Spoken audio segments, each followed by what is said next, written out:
Le Great Reset, la grande réinitialisation, était un sujet qui avait été abordé par Philippe de Villiers. Et j'avais repris ce sujet-là, alors là, sur une chaîne, je crois qu'elle a été supprimée, et ça avait été censuré. Donc là, ça va passer, je pense. Mais à une époque, c'était quasi censuré, c'est-à-dire qu'on ne pouvait pas évoquer le sujet. Donc c'est déjà de bon augure si on peut en parler aujourd'hui. Pourquoi? Je ne sais pas. Ça fait partie des mystères de la censure, la liberté d'expression. Parfois on est censuré, parfois ça passe, tu ne sais pas pourquoi.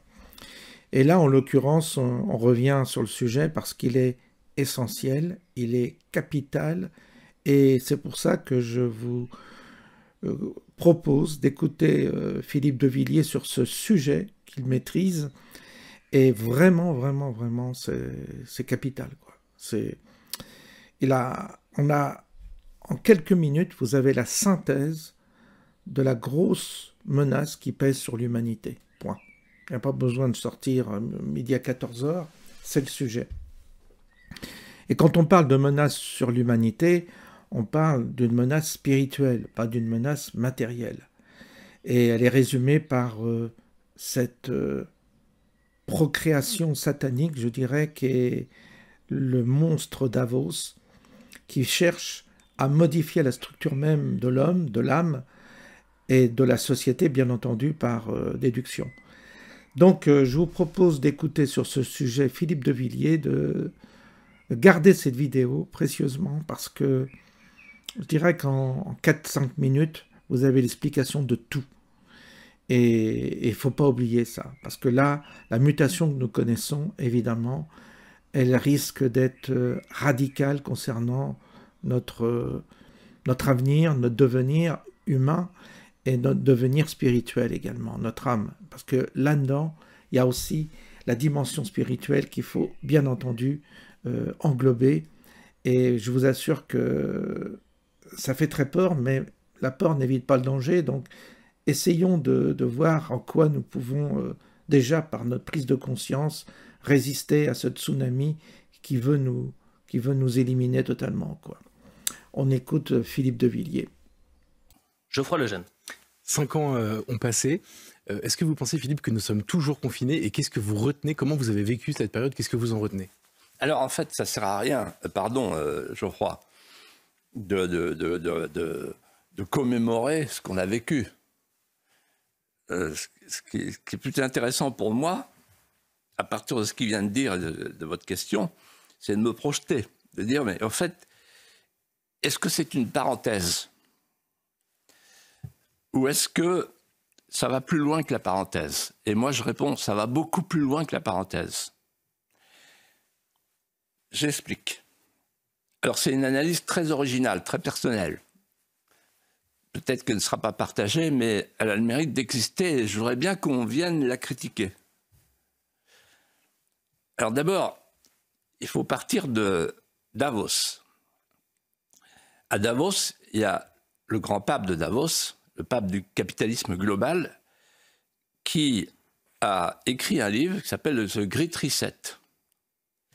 Et dans le Great Reset, le pape de Davos annonce ses couleurs. Il dit, la pandémie qui est devant nous, il écrit ce livre juste au début de la pandémie, la pandémie qui est devant nous doit être une fenêtre d'opportunité pour réinitialiser le monde. Chaque mot compte.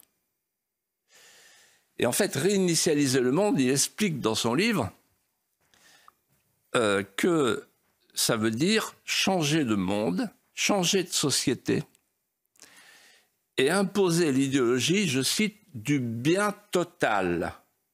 Écoutez-moi bien, du bien total. Alors j'explique le bien total. En fait, ils ont gagné. Pourquoi? Parce qu'on a eu 3 grandes mutations fondamentales que je voudrais énumérer devant vous. La première mutation, c'est on est entré dans un nouveau pays, le Wébistan. Le Wébistan, c'est un village global de ce qu'on pourrait qualifier, de ce qu'il qualifiait la post-société sans contact. C'est Davos qui dit ça, la post-société sans contact. Et ils appellent ça le citoyen numérique. Qu'est-ce que ça veut dire? Ça veut dire qu'en fait, on a changé de voisinage et que la notion même de voisinage a changé fondamentalement. C'est-à-dire qu'on est passé du voisin géographique au voisin numérique, on est passé du voisin réel au voisin virtuel, et on est passé du voisin prochain, mon voisin, au voisin lointain, les réseaux. C'est-à-dire que le lointain est devenu un prochain, le prochain est devenu un lointain. C'est une désocialisation. Nous vivons sous le signe de la déliaison. Et dans le même esprit, c'est le renversement de toutes les charités élémentaires. Souvenez-vous de la recommandation. Si vous aimez vos proches et que vous voulez leur montrer votre tendresse et votre affection, alors ne vous approchez pas d'eux et ne les embrassez jamais. Vous vous souvenez de ça? En fait, c'est le plus bel oxymore dans toute l'histoire mondiale des charités élémentaires. Et ensuite, il y a l'idée suivante du ministre de la vérité d'Orwell, le docteur Véran, l'inénarrable docteur Véran, qui dit « Dénoncez votre voisin. S'il n'a pas son papier et son Ausweis pour sortir, s'il essaye d'enterrer sa grand-mère comme ça en douce, etc., dénoncez votre voisin. » La société de la dénonciation. Donc ça, c'est la première chose. Deuxième mutation, plus subtile, c'est le passage du pouvoir au biopouvoir. Le pouvoir contrôle des individus sur des territoires, c'est-à-dire qu'on contrôle les territoires et les populations. C'est vieux comme les Grecs et les Romains. Le biopouvoir contrôle les corps. Et c'est pas rien. C'est-à-dire qu'en fait, on passe à la société disciplinaire. Ce sont les sociologues qui disent ça, c'est pas moi. On passe à la société disciplinaire, l'enfermisme revendiqué, l'enfermisme accepté, et mieux que ça, on passe à la servitude volontaire. C'est-à-dire, souvenez-vous, les concerts de casseroles. C'est-à-dire, les gens étaient à leur balcon, peut-être les gens qui nous regardent, et ils tapaient sur les casseroles en disant « Merci papa Macron, merci de nous avoir enfermés ». Les gens étaient contents. Si les Grecs et les Romains nous regardaient, ils diraient « Mais quel est ce peuple? Où en est-il » Et ça va plus loin. Le biopouvoir, c'est le droit pour l'État de disposer des corps. Et là, en fait, qu'est-ce qu'ils ont fait? Qu'est-ce qu'on est en train de faire à la suite du Covid? On touche à 2 mythes fondamentaux pour notre civilisation. Le mythe d'Antigone, le droit d'enterrer son frère. Souvenez-vous, c'était fini, on n'avait plus le droit d'enterrer sa grand-mère. Et le droit à la vie, c'est-à-dire le serment d'Hippocrate. Et donc un État qui se permet d'interdire d'enterrer la grand-mère et de laisser mourir les gens dans les EHPAD, tout naturellement, il fait l'avortement constitutionnel, et puis demain, le suicide assisté dans les EHPAD pour réguler les EHPAD. Troisième mutation fondamentale, c'est la plus importante. Et je termine par là. C'est la moins spectaculaire, c'est la plus importante. On entre dans un nouvel ordre. C'est l'ordre des Khmers verts. Il est sorti de là. Pourquoi? La phrase de Macron, vous auriez pu effectivement sélectionner également. Le 13 décembre 2020, je m'en souviens comme si c'était hier.